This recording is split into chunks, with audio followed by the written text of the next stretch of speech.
ಜಾರಕಿಹೊಳಿ ಅವರ ನಿವಾಸದಲ್ಲಿ dinner meeting ವಿಚಾರವಾಗಿ ಸಿಎಂ ಕಾನೂನು ಸಲಹೆಗಾರ ಪೊನ್ನಣ್ಣ ಪ್ರತಿಕ್ರಿಯೆ ನೀಡಿದ್ದಾರೆ.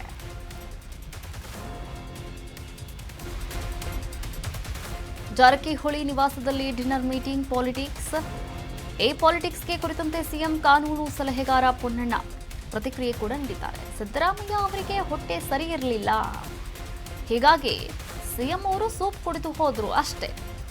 ರಾಜಕೀಯದ ಬಗ್ಗೆ ಅಲ್ಲಿ ಏನೂ ಕೂಡ ಚರ್ಚೆಯಾಗಿಲ್ಲ. ಪಕ್ಷವನ್ನ ಬಲಪಡಿಸುವಂತಹ ಬಗ್ಗೆ ಮಾತ್ರ ಚರ್ಚೆ ಮಾಡಿದ್ದೇವೆ ಅಂತ ಹೇಳಿಕೆಯನ್ನ ನೀಡಿರುವಂಥದ್ದು ಪೊನ್ನಣ್ಣ ಅವರು. ಡಿನ್ನರ್ ಮೀಟಿಂಗ್ನಲ್ಲಿ ಬರೀ 7-8 ನಾಯಕರು ಮಾತ್ರ ಭಾಗಿಯಾಗಿದ್ರು. ಸಿಎಂ ಡಿನ್ನರ್ ಮುಗಿಸಿ ಬೇಗ ಹೊರಟು ಹೋದ್ರು. ಬೆಳಗಾವಿಯಲ್ಲಿ ಕೈ ಶಾಸಕ ಪೊನ್ನಣ್ಣ ಈ ಕುರಿತಂತೆ ಹೇಳಿಕೆಯನ್ನ ಕೂಡ ನೀಡಿರುವಂಥದ್ದು. ಸಿಎಂ ಸಿದ್ದರಾಮಯ್ಯ ಅವರು ಜಾರಕಿಹೊಳಿ ಅವರ ನಿವಾಸದಲ್ಲಿ ಡಿನ್ನರ್ ಮೀಟಿಂಗ್ಗೆ ಭಾಗಿಯಾಗ್ತಾರೆ. ಇದು ಡಿನ್ನರ್ ಮೀಟಿಂಗ್ ಅಲ್ವೇ ಅಲ್ಲ, ಅವರಿಗೆ ಅನಾರೋಗ್ಯ ಅಂದರೆ ಹುಷಾರಿರಲಿಲ್ಲ, ಹೊಟ್ಟೆ ಸರಿ ಇರಲಿಲ್ಲ, ಹೀಗಾಗಿ ಬರೀ ಸೂಪ್ ಮಾತ್ರ ಕುಡಿದು ಹೋಗಿರುವಂಥದ್ದು. ರಾಜಕೀಯದ ಬಗ್ಗೆ ಅಲ್ಲೇನೂ ಕೂಡ ಚರ್ಚೆ ಮಾಡಿಲ್ಲ. ನಾವು ಇದುವರೆಗೂ ಕೂಡ ಬರೀ 7-8 ಜನ ನಾಯಕರಷ್ಟೇ ಭಾಗಿಯಾಗಿತ್ತು. ಡಿನ್ನರ್ ಮೀಟಿಂಗ್ನಲ್ಲಿ 7-8 ಜನ ಭಾಗಿಯಾಗಿದ್ರು. ಡಿನ್ನರ್ ಮುಗಿಸಿದ್ರು. ಸಿಎಂ ಸಿದ್ದರಾಮಯ್ಯನವ್ರು ಮಾತ್ರ ಸೂಪ್ ಕುಡಿದ್ರು, ಹಾಗೆ ಬೇಗ ಹೊರಟೋಗ್ಬಿಟ್ರು ಅಂತ ಪೊನ್ನಣ್ಣ ಅವರು ಹೇಳಿಕೆಯನ್ನು ನೀಡಿರುವಂಥದ್ದು. ಡಿನ್ನರ್ ಆಯ್ತು, ತಡವಾಗಿ ಬಂತು. ಯಾಕಂದ್ರೆ ಕ್ಯಾಬಿನೆಟ್ ಇತ್ತಲ್ಲ, ಮತ್ತೆ ಚೀಫ್ ಮಿನಿಸ್ಟರ್ ಅವರು ಬರೀ ಒಂದು ಸ್ವಲ್ಪ ಸೂಪ್ ಕುಡ್ಬಿಟ್ಟು ಹೊರಡೋದು. ಯಾಕಂದ್ರೆ ಅವ್ರಿಗೆ ಆಗ ಆರೋಗ್ಯ ಕೂಡ ಸರಿ. ಅದು ಬಿಟ್ಟರೆ ಯಾವುದೇ ರೀತಿಯಾದಂತ ರಾಜಕಾರಣ ಚರ್ಚೆ ಆಗಿಲ್ಲ.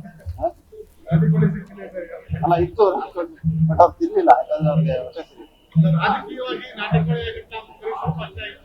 ಇಲ್ಲ. ರಾಜಕೀಯ ಏನೂ ಚರ್ಚೆ ಆಗಿಲ್ಲ. ಈ ಅಧಿವೇಶನದ ನಂತರ ಪಕ್ಷವನ್ನ ಬಲಪಡಿಸಲಿಕ್ಕೆ ಎಲ್ಲರೂ ಕೂಡಬೇಕು ಅವ್ರು ಮಾತಾಡ್ತಾರೆ ಅಷ್ಟೇ. ಬಿಟ್ಟರೆ ಬೇರೆ ಯಾವ ರೀತಿಯಾದಂತ ರಾಜಕಾರಣ ಅಲ್ಲ. ಇನ್ನು ಇದೇ ವಿಚಾರವಾಗಿ ಬೆಳಗಾವಿಯಲ್ಲಿ ಡಿಸಿಎಂ ಡಿಕೆ ಶಿವಕುಮಾರ್ ಅವರು ಕೂಡ ಹೇಳಿಕೆಯನ್ನು ನೀಡಿದ್ದಾರೆ. ಜಾರಕಿಹೊಳಿ ಅವರ ನಿವಾಸದಲ್ಲಿ ಡಿನ್ನರ್ ಮೀಟಿಂಗ್, ಈ ಒಂದು ಮೀಟಿಂಗ್ ವಿಚಾರವಾಗಿ ಡಿನ್ನರ್ ಮಾಡಲಿ ಸಂತೋಷ ಅಂತ ಕೂಡ ಹೇಳಿಕೆಯನ್ನು ನೀಡಿರುವಂಥದ್ದು ಡಿಕೆ ಶಿವಕುಮಾರ್. ಜಾರಕಿಹೊಳಿ ನಿವಾಸದಲ್ಲಿ ಡಿನ್ನರ್ ಮೀಟಿಂಗ್, ಇದೇ ವಿಚಾರವಾಗಿ ಬೆಳಗಾವಿಯಲ್ಲಿ ಡಿಸಿಎಂ ಡಿಕೆ ಶಿವಕುಮಾರ್ ಹೇಳಿಕೆಯನ್ನು ನೀಡಿದ್ದಾರೆ. ಡಿನ್ನರ್ ಮಾಡಲಿ ಸಂತೋಷ ಅಂತ ಡಿಕೆಶಿ ಹೇಳಿದ್ದಾರೆ. ಊಟ ಮಾಡೋದು ಬೇಡ ಅನ್ನಕ್ಕಾಗತ್ತಾ ಅಂತ ಪ್ರಶ್ನೆಯನ್ನ ಕೂಡ ಕೇಳಿದ್ದಾರೆ. ಸಭೆಯಲ್ಲಿ 4-5 ಜನ ಇದ್ರು ಎಂಬ ವಿಚಾರ ಗೊತ್ತಾಗಿದೆ, ನನಗೆ ಯಾಕದಿಲ್ಲ ಅಂತ ಡಿಕೆ ಶಿವಕುಮಾರ್ ಅವರು ಪ್ರಶ್ನೆಯನ್ನ ಮಾಡಿರುವಂಥದ್ದು. ಅದರ ಜೊತೆಗೆ ಎಲ್ಲರೂ ಸೇರಿ ಊಟ ಮಾಡಿದ್ರೆ ಅದರಲ್ಲಿ ತಪ್ಪೇನಿದೆ ಅಂತ ಪ್ರಶ್ನೆಯನ್ನ ಕೂಡ ಮಾಡಿದ್ದಾರೆ. ನೋಡಿ, ಒಟ್ಟಿಗೆ ಸೇರಿ ಊಟ ಮಾಡೋದನ್ನ ಬೇಡ ಅಂತ ಹೇಳೋಕೆ ಆಗತ್ತಾ? ಖಂಡಿತವಾಗ್ಲೂ ಇಲ್ಲ. ನಾವಾದರೂ ಸರಿಯೇ ಅಥವಾ ಡಿಸಿಎಂ ಡಿಕೆ ಶಿವಕುಮಾರ್ ಅವರಾದರೂ ಸರಿಯೇ. ನಾವು ಹೊರಗಡೆಯಿಂದ ಬಂದಿದ್ದೀವಿ, ಎಲ್ಲರೂ ಸೇರಿ ಊಟ ಮಾಡೋದ್ರಲ್ಲಿ ತಪ್ಪೇನಿದೆ ಅಂತ ಡಿಸಿಎಂ ಡಿಕೆ ಶಿವಕುಮಾರ್ ಅವರು ಸತೀಶ್ ಜಾರಕಿಹೊಳಿ ಅವರ ನಿವಾಸದಲ್ಲಿ ನಡೆದಂತಹ ಡಿನ್ನರ್ ಮೀಟಿಂಗ್ ಕುರಿತಂತೆ ಪ್ರತಿಕ್ರಿಯೆಯನ್ನು ನೀಡಿರುವಂಥದ್ದು. ಬೆಳಗಾವಿಯ ಸರ್ಕಿಟ್ ಹೌಸ್ನಲ್ಲಿ ಮಾಧ್ಯಮಗಳೊಂದಿಗೆ ಮಾತನಾಡಿದ್ದಾರೆ. ಹಾಗೆ ಸತೀಶ್ ಜಾರಕಿಹೊಳಿ ಅವರ ಮನೆಯಲ್ಲಿ ನಿನ್ನೆ ರಾತ್ರಿ ನಡೆದಂತಹ ಈ ಒಂದು ಡಿನ್ನರ್ ಮೀಟಿಂಗ್ ಬಗ್ಗೆ ಪ್ರಶ್ನೆ ಕೇಳಿದಾಗ ಅವರು ಕೂಡ ಉತ್ತರವನ್ನು ನೀಡಿದ್ದಾರೆ. ಹಾಗಾದರೆ ಏನು ಮಾತನಾಡಿದ್ದಾರೆ ನೋಡ್ಕೊಂಡು ಬರೋಣ.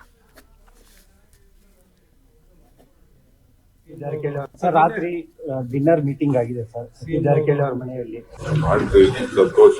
ಊಟ ಮಾಡೋದು ಬೇಡ ಅಂತ 4-5 ಜನ ಅಷ್ಟೇ ಇದ್ದಿದ್ದು ಅಂತ ಸರ್. ಬೇರೆ ಯಾಕೆ ಅದೆಲ್ಲ ಈಗ ಬರ್ತಾರೆ, ಊಟ ಮಾಡ್ತಾರೆ, ಹೊರಗಡೆಯಿಂದ ಬಂದಿದ್ದೀವಿ, ತಪ್ಪಿಲ್ಲ ಸರ್. ರಾತ್ರಿ ಡಿನ್ನರ್ ಮೀಟಿಂಗ್ ಆಗಿದೆ ಸರ್ ಜಾರಕಿಹೊಳಿ ಅವರ ಮನೆಯಲ್ಲಿ. ಸಂತೋಷ. ಊಟ ಮಾಡೋದು ಬೇಡ ಅಂತ 4-5 ಜನ ಅಷ್ಟೇ ಇದ್ದಿದ್ದು ಅಂತ ಸರ್. ಬೇರೆ ಯಾಕೆ ಅದೆಲ್ಲ ಈಗ ಬರ್ತಾರೆ, ಊಟ ಮಾಡ್ತಾರೆ, ಹೊರಗಡೆಯಿಂದ ಬಂದಿದ್ದೀವಿ, ತಪ್ಪಿಲ್ಲ ಸರ್. ರಾತ್ರಿ ಡಿನ್ನರ್ ಮೀಟಿಂಗ್ ಆಗಿದೆ ಸರ್ ಜಾರಕಿಹೊಳಿ ಅವರ ಮನೆಯಲ್ಲಿ.